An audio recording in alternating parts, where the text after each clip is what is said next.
पुरी में एक 15 साल की नाबालिग बच्ची को 3 लोगों ने अगवा किया, उसका अपहरण किया और उसे जिंदा जला दिया। बच्ची को पुरी से भुवनेश्वर एम्स से दिल्ली एम्स लाया गया। पता चलता है कि बच्ची ने बीती रात दम तोड़ दिया है। 15 साल की बच्ची ने दम तोड़ दिया है। यह खबर आई है, पुरी में आग के हवाले की गई लड़की ने दिल्ली में दम तोड़ा। एम्स के डॉक्टरों ने पूरी कोशिश की कि बच्ची की जिंदगी को बचाया जा सके, लेकिन बच्ची ने आज दम तोड़ दिया। 19 तारीख से आज 3 अगस्त हमने पूछा ये 3 लोग कहां हैं। इन तीनों की गिरफ्तारी हुई। गिरफ्तारी की जब हम मांग कर रहे हैं तो हमें बताया जाता है कि बच्ची को जलाने में किसी का कोई हाथ नहीं था। क्या कहना चाहती है पुलिस? 15 साल की बच्ची ने, क्योंकि आप अपराधियों को पकड़ने में फेल हो रहे हैं, नाकाम हो रहे हैं, और आप ये कह रहे हैं कि 15 साल की बच्ची, देखिए, कोर्ट से नो वन टू ब्लेम।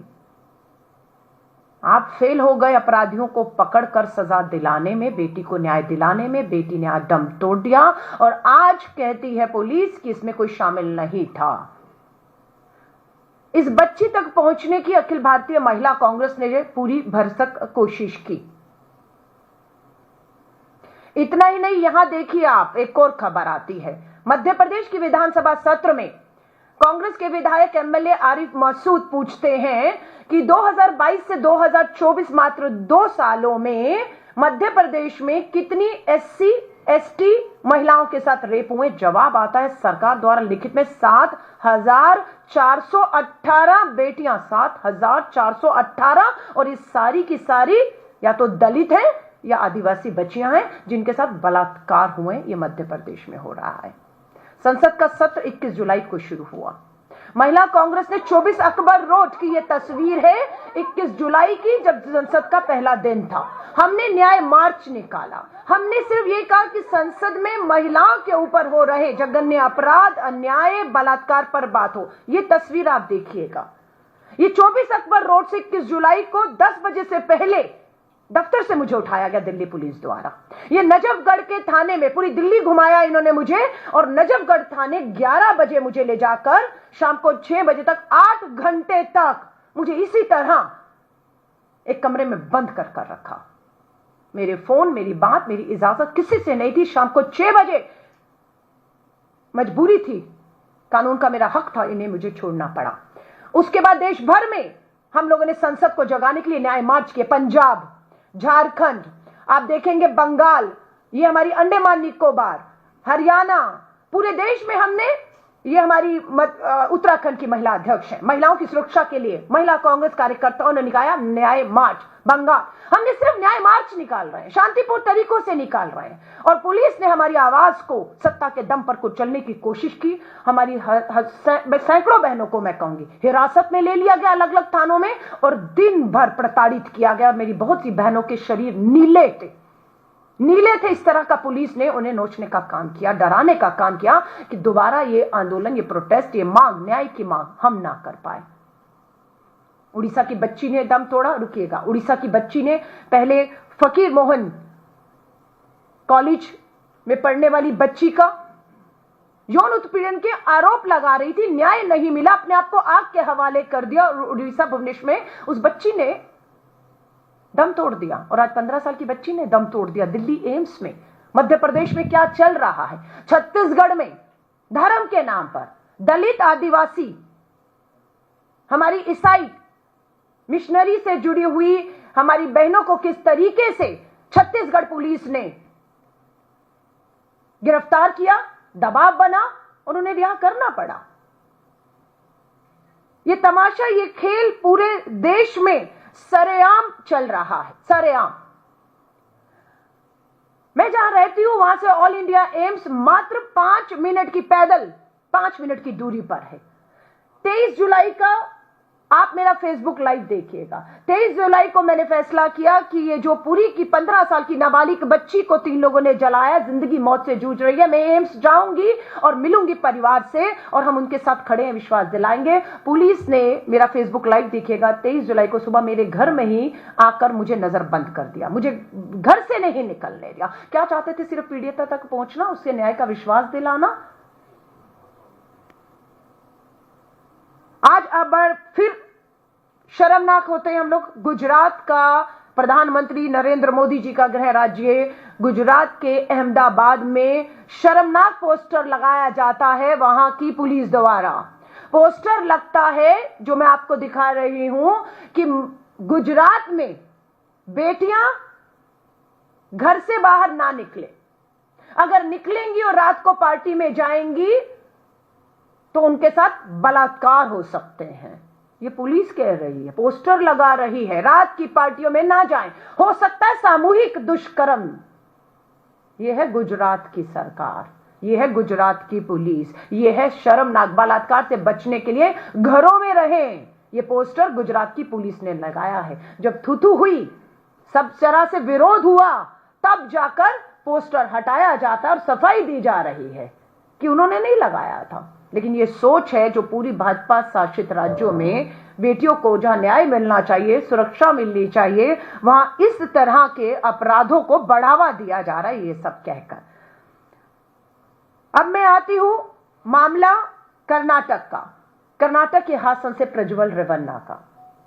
आप जानते हैं कि प्रज्वल रेवन्ना मास रेपिस्ट, 1 2 3 4 नहीं,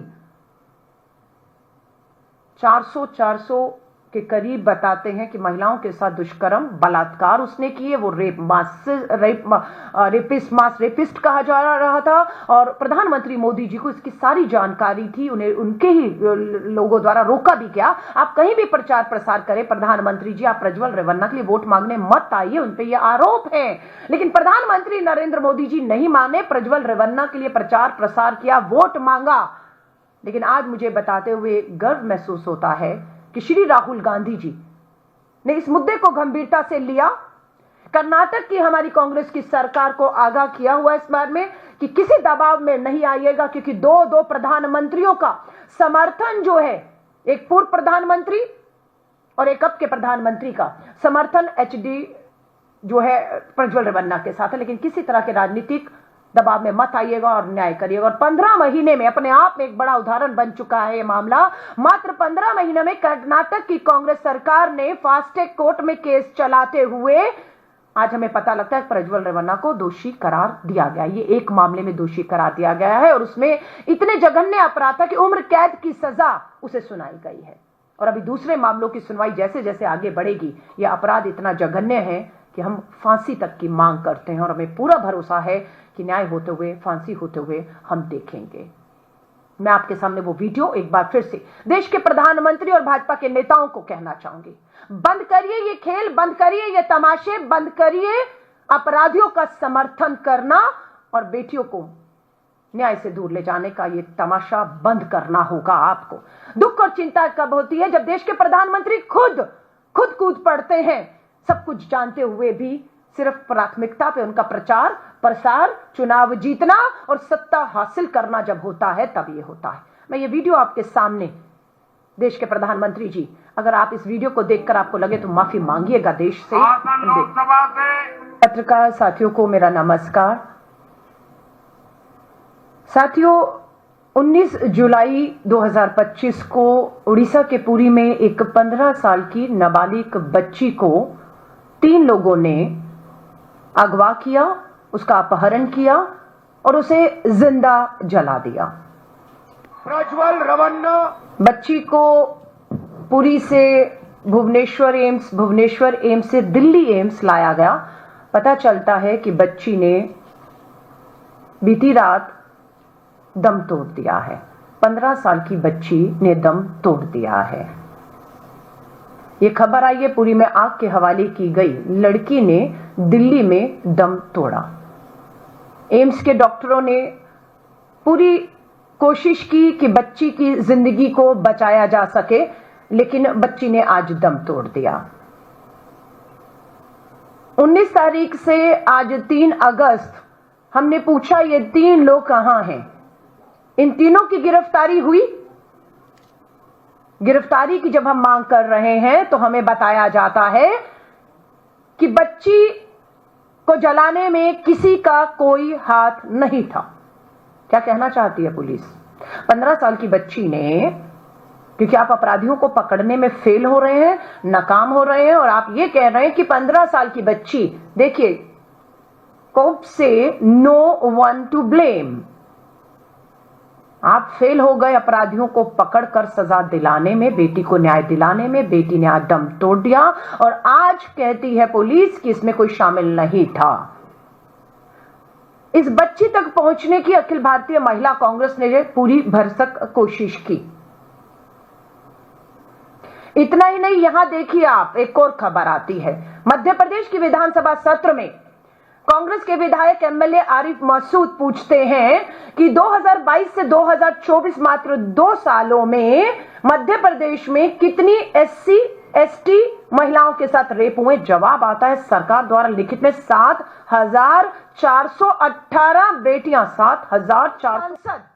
प्रधानमंत्री मोदी जी परिवारवाद की बात करते हैं और पूरा का पूरा परिवार, सांसद, प्रधानमंत्री, मुख्यमंत्री और पूरा का पूरा परिवार, अपने ही परिवार के एक पूर्व सांसद बलात्कार को बचा रहा था। प्रधानमंत्री जी उनके साथ मंच पे खड़े थे। हम लोगों ने हेल्पलाइन नंबर, मैं फिर कह रही हूं, सीखने के लिए क्या है इस मामले में, हम लोगों ने तुरंत एक हेल्पलाइन नंबर जारी किया। सरकार ने पीड़िताओं को सीधा जरिया दिया कि कैसे आप संपर्क करके अपनी शिकायत, अपना न्याय, अपना हक पा सकती हैं। और ये अपने आप में उदाहरण बना। फास्ट ट्रैक कोर्ट में केस चला और किसी तरह के दबाव में सरकार नहीं आई। और सबसे बड़ी बात, आपको याद होगा, प्रज्वल रेवन्ना को इसी केंद्र की भाजपा सरकार ने जर्मनी भगाने का भी काम किया था। पता लगा था प्रज्वल रेवन्ना पर जब एफआईआर दर्ज हुई, वो देश छोड़ के जर्मनी चला गया है। एचडी देवेगौड़ा जी ने लेटर लिखा इस विश्वास के साथ कि प्रज्वल रेवन्ना वापस आ जाओ जर्मनी से। देश के प्रधानमंत्री नरेंद्र मोदी और हम बैठे हैं, बचा लेंगे।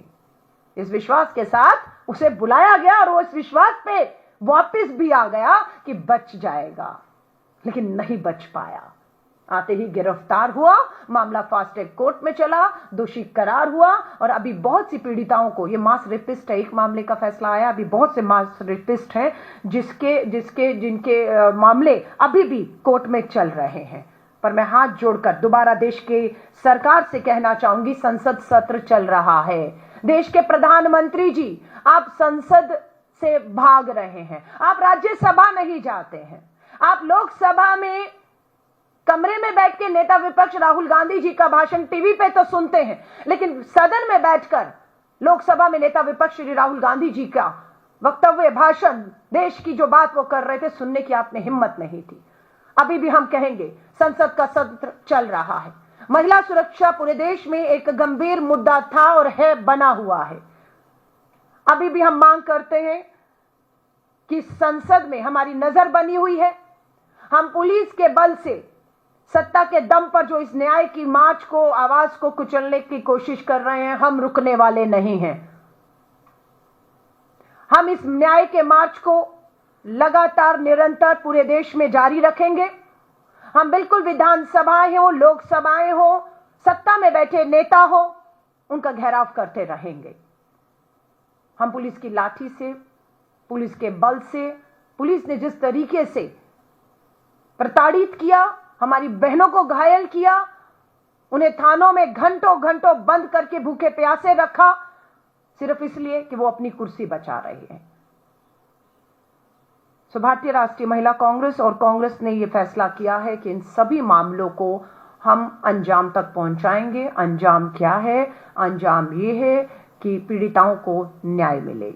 अंजाम ये है कि दोषी फांसियों के तख्तों तक पहुंचने चाहिए। और भाजपा को एक बार फिर चेतावनी दे रहे हैं, चाहे वो देश के प्रधानमंत्री हो, मुख्यमंत्री हो, क्योंकि मुख्यमंत्री बिहार, जो उड़ीसा के हैं, उन्होंने ट्वीट किया है कि बच्ची ने दम तोड़ दिया है, उससे वो उनको जो है दुख पहुंचा है। ये घड़ियाली आंसू बंद कर दीजिए।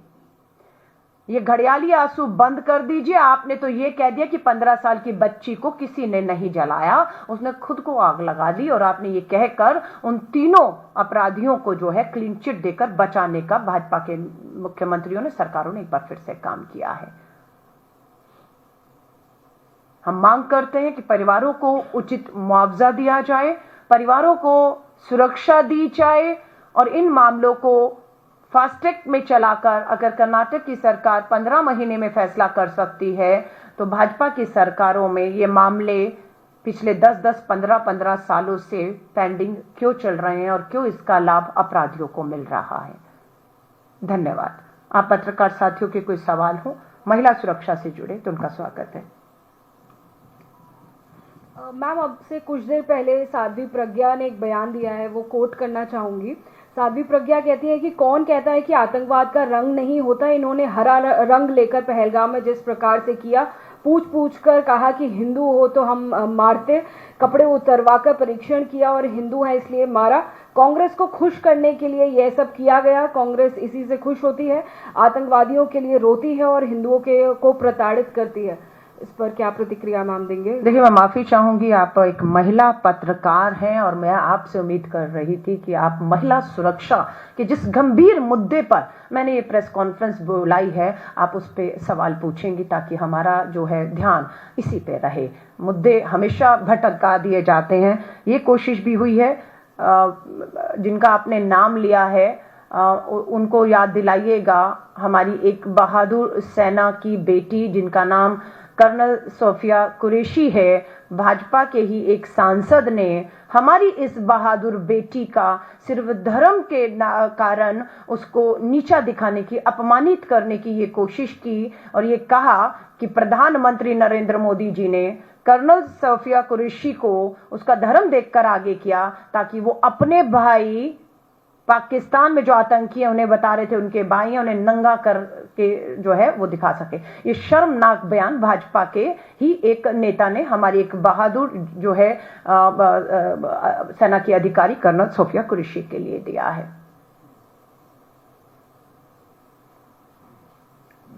मैडम, महिलाओं से जुड़ा एक मुद्दा है। एक कथावाचक है अनिरुद्धाचार्य जी, उन्होंने कहा है कि 25 साल की लड़कियां 4-5 जगह मुंह मार लेती हैं और फिर शादी करती हैं। आपने शायद ये बयान सुना भी होगा या पब्लिश हुआ देखा भी होगा। आप इस बयान को कैसे देखती हैं? क्योंकि एक तरफ विमेन एम्पावरमेंट की बात होती है और दूसरी तरफ इस तरीके की कथावाचक। देखिए, ये बयान मैंने बिल्कुल सुना, देखा और मैं सदमे में गई। मैं सच में, मुझे शौक लगा कि ये सच है, मेरे कान जो सुन रहे हैं वो सच है कि एक कथावाचक इस तरीके का बयान दे रहा है। और मैंने सुना कि उसने कहा 25 साल तक की लड़की की जब शादी नहीं करते तो पता नहीं कितनी जगह मुंह मार चुकी होती हैं। मुझे सच में, मैं रिएक्ट भी नहीं कर पाई, मेरे लिए सदमे में था ये चीज। और अगर आप कहेंगे तो मैं फिर कहूंगी, धर्म, कानून, महिलाओं की सुरक्षा को अलग रख दीजिए। धर्म की आड़ में जो खेल हो रहा है, कुछ लोग कर रहे हैं, इस तरह के बयान दे रहे हैं, ये शर्मनाक है। मेरे बस में होता तो मैं इनका मुंह कालक से पोत देती और एक संदेश देती। अब वो कहेंगे कथावाचक हैं, गुरुजी हैं, अलका लांबा ने उनका मुंह कालिक से पोतने की बात की कि धार्मिक भावनाएं आहत की हैं। जाग जाएंगे अभी बहुत ज्यादा उनको मानने वाले। लेकिन उनसे मैं सवाल जरूर पूछूंगी कि जब इस तरीके का बयान हमारी बहन बेटियों को लेकर दिया जा रहा था, तब आप चुप और खामोश क्यों रहे? जो काम आज अलका लांबा करने की बात कर रही कि मेरे बस में होता और मैं वहां होती तो उसका मुंह कालिक से पोत देती, यह काम उन्हें करना चाहिए था जो उस समय वहां पर थे। ये बिल्कुल स्वीकार नहीं किया जाएगा और इन सबको अपनी भाषा, अपने संयम जबान पर रखना होगा। आज जो देश में, भारत में अपराध लगातार महिलाओं के प्रति बढ़ रहे हैं, उसके पीछे सबसे बड़े कारण हमारे बड़े बड़े नेता जो सत्ता में बैठे हैं, जो इन्हें समर्थन दे रहे हैं, जिसमें देश के प्रधानमंत्री नरेंद्र मोदी जी भी शामिल है। और इस तरह के कथावाचकों का भी बिल्कुल आग में घी डालने का काम ये लोग कर रहे हैं। धन्यवाद। एक सवाल था, हाँ, महिला सुरक्षा को लेकर चूंकि बात हो रही है, हाँ, तो सबसे बड़ी संख्या में महिलाएं जो हैं वो राजनीतिक दलों में भी हैं। हाल ही में सुप्रीम कोर्ट में एक पिटीशन गई थी जिसमें ये मांग की गई कि पॉलिटिकल पार्टीज में भी जो पॉश कानून है वो लागू किया जाए। हालांकि कोर्ट ने कहा कि आप चुनाव आयोग के सामने इस बात को रखें और रिप्रेजेंटेशन दें कि किस तरीके से इसमें लागू किया जा सकता।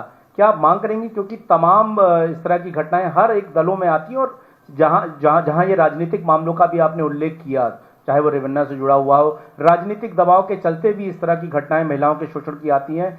वर्क प्लेस पर महिलाओं की सुरक्षा राजनीतिक दलों के दफ्तरों और छोटे छोटे कार्यालयों में भी सुनिश्चित हो, इस पर भी आप कुछ कहेंगी? बिल्कुल, बहुत बेहतरीन सुझाव है। ये जो कानून आपने कहा है, ये कांग्रेस लेकर आई थी।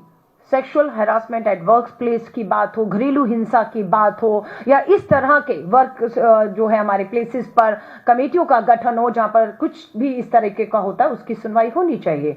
महिला कांग्रेस की राष्ट्रीय अध्यक्ष होने के नाते मैं बिल्कुल इसका समर्थन करती हूं। लेकिन मैं एक चीज आपको कहूंगी, प्रज्वल रेवन्ना का मामला, मास रेपिस्ट सांसद, प्रधानमंत्री उसके समर्थन में खड़े होते हैं। विनेश फोगाट, हमारी बहादुर बेटी के खिलाफ बहुत कुछ हुआ, कार्रवाई नील बटा नील। बिल्किस बानो के बलात्कारियों को बाइज्जत रिहा करके फूलमाला हार पहनाए जाते हैं। हमारी ये जो उड़ीसा की बालासोर की बेटी ने बिल्कुल सेक्सुअल हैरासमेंट के मामले को कमेटी को दिया था, कमेटी ने कोई सुनवाई नहीं की, समझौता करने का दबाव बनाया और बालासोर की हमारी उड़ीसा की बेटी ने अपने आप को आग के हवाले कर दिया और आज दुनिया में नहीं है। ऐसे एक नहीं अनेकों मामले हैं। पर मैं फिर कहूंगी, इन सब पर राजनीति हावी हो जाती है। कोई एक राजनीतिक मामला आता है, सिर्फ राजनीतिक फायदे और नुकसान के लिए उससे इतना उठाया जाता है, लेकिन इतने गंभीर मामलों को कहीं पर दबा दिया जाता है क्योंकि शायद दबाव होता है। तो कौन सा मामला राजनीतिक फायदा नुकसान देगा, किसे उठाना चाहिए, किसे नहीं उठाना चाहिए, इस तोल मोल से जो है बाहर निकलना होगा। और न्याय की लड़ाई, हमारा जो जस्टिस वर्मा आयोग का गठन किया था निर्भया आंदोलन के बाद, उसमें तो यहां तक था कि आपको कोई कुछ सेकंड तक घूर भी ले, कोई गलत दूर से इशारा भी कर दे, आपके पीछे आ रहा है और आपको असुरक्षित महसूस करा रहा है, हमने तो उस पर भी कानून बना दिए, उस पर भी सजाएं हैं। ये तो बहुत गंभीर मामले हैं जिसकी मैंने बात की है। सो बिल्कुल होना चाहिए, लेकिन दुख और चिंता के साथ कह रही हूं, ऐसा होते हुए कतई भी इस भारत की धरती में, इस भारत की सरकार द्वारा हमें नहीं दिख रहा है। बहन बेटियां हमारी जो महिलाएं हैं वो और असुरक्षित से असुरक्षित होती जा रही हैं। और दोबारा मुझे कहता है, अमेरिका जैसे देशों को एडवाइजरी जारी करनी पड़ती है और विश्व में भारत को शर्मसार करते हैं कि भारत सुरक्षित नहीं है, वहां पर हर कदम पर बलात्कार होते हैं। और जब प्रज्वल रेवन्ना जैसे मास रेपिस्ट के मामले आते हैं तो सोचिएगा कि भारत की क्या तस्वीर विश्व में क्या सुर्खियां बटोरती होगी। हाँ जी,